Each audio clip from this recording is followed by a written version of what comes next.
Hello friends. With the new moon over Bodh Gaya, it's time for us to transition again into our fourth and final moon cycle of the Integrated Dharma program, focusing on wisdom, the deepening of wisdom. This is an opportunity as the program winds down over the next month to really put all the elements together that we've been looking at. We're turning now really to the issue of awakening. What does it consist of? What is it that the Buddha was trying to train us to do? What is this way that we can understand clarifying the mind, purifying the mind, releasing the mind from its various constrictions? We've talked throughout this course about such things as interdependence, impermanence, non-self, and now we start this program with a couple of the more famous metaphors around non-self, how the self is like a chariot, a kind of a concept, an idea that works at a certain level of scale but isn't to be taken as some sort of fixed entity. We have from one of the nuns the image of a seed growing that requires multiple factors to function in a certain way in order for it to unfold. And we're zooming in here on something really interesting that the Buddha noticed. If somebody walks off with something that we don't identify with, it's not mine, not me, not myself, we're entirely unconcerned. We don't care what people do as long as it doesn't affect us. But if we do have that identification, this is mine, my stick you're walking off with in the forest in this case, then immediately all of the forces of greed, hatred, and delusion conglomerate around that. What's going on here?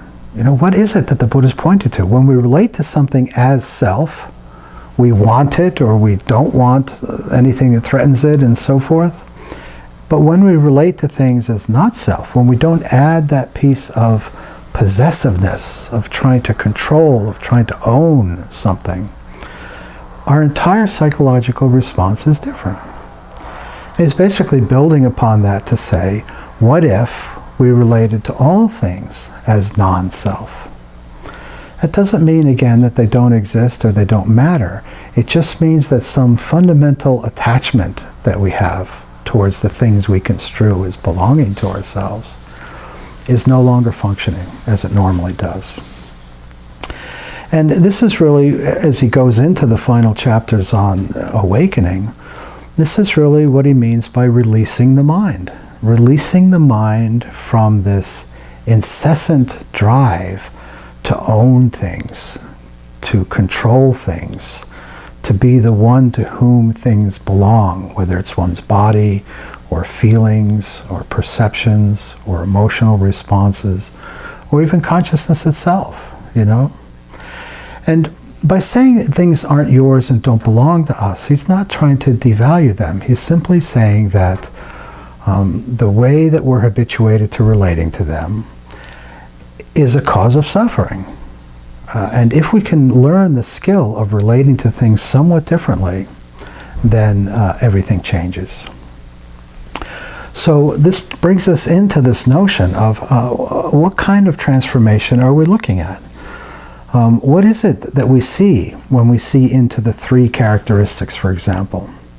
Here, next week, we have one of the classic sort of core texts of the early literary tradition of the Pali Canon, where the Buddha really says, are things impermanent? Yes, they are. Are they therefore reliable or ultimately satisfying? No, because they'll always change. And if it's something that's not entirely reliable or satisfying, is it really worthy to be regarded as something that belongs to you or created by you and so forth? And the answer is no. And so he's steering us towards this notion of disenchantment, of sort of waking up from the spell of thinking that if we can only control and possess things, we'll be okay. And instead, leading to a kind of state of dispassion, of non-attachment, of not needing everything to be a certain way, releases us, remarkably, from all the ways that we normally feel afflicted. It releases us from greed, hatred, and delusion. And so this sort of liberation of the mind, this detachment of the mind, it's not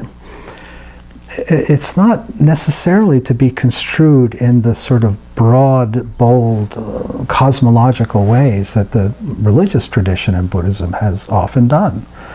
I'm suggesting here, and I think these texts support this, a way of understanding awakening as a more modest, but no less profound, transformation of one's mind, a psychological readjustment of how we relate to things, how we understand things, and how we put ourselves in relationship with our experience.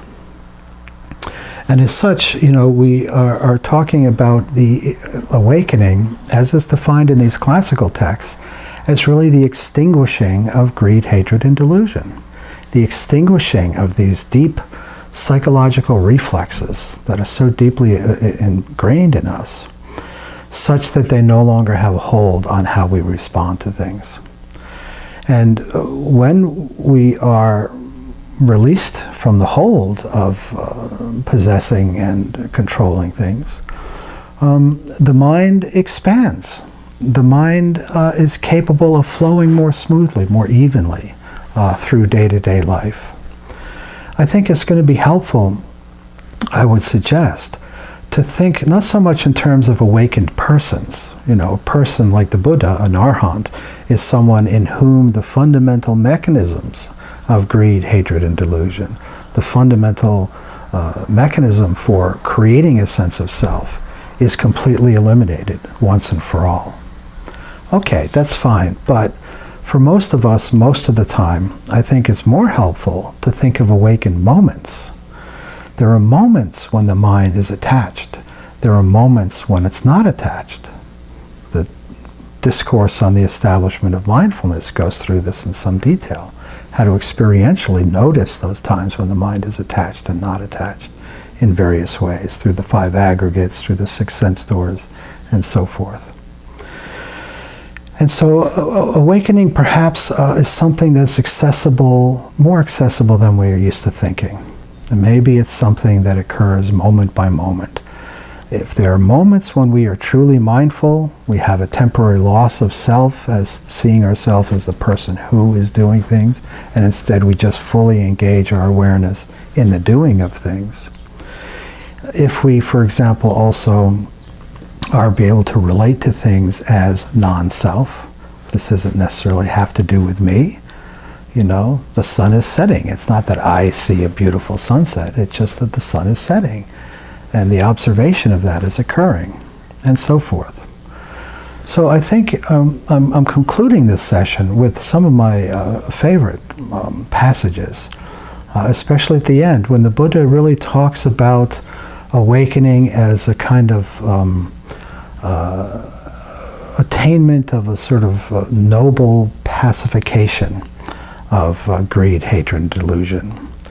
And in the last verse where he talks about the mind finds its way to peace. These metaphors that he's using, he's describing his awakening experience. And he's describing it not in terms of the flowers falling out of season from the heavens and so forth. He's explaining it in terms of, I now understand things in a somewhat different way. And I realize that all those things that I was misunderstanding were contributing to tensions, anxieties, disappointments, attachments, and so forth.